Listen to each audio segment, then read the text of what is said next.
Ang luto ko merienda kasi may pangreregaluhin ako ng isang bilang pansit. Ipaklak ko lang. Share ko dun sa mga grupo namin dyan sa court. Ayan. Sa court.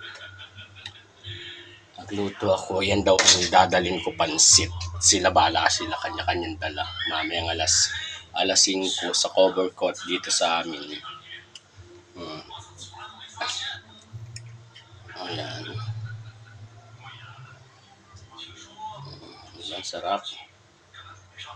Pakikita ko yung dadalhin ko. Inayos ko na yung dadalhin ko mga Mars. Ang sarap niya. Sa tingin mo pa lang masarap na. Ang dami niyang gulay. At saka sahog. Diba? Diba? Ito yung dadalhin ko. Ayan ang dadalhin ko. Regalo ko yan. Ayan, regalo ko. Ang ganda. Inayos ko. Babalutan ko ng foil mamaya. Pinapainit ko muna. Yummy. Dami sahog. Isang bilahong malaki. Ayan.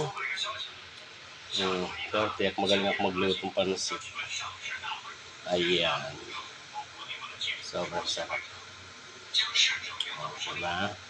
Tapos na. Idadalhin ko mamaya na 5 sa cover court. Share ko ito. Paplak daw kaming mga officer sa cover court anniversary namin.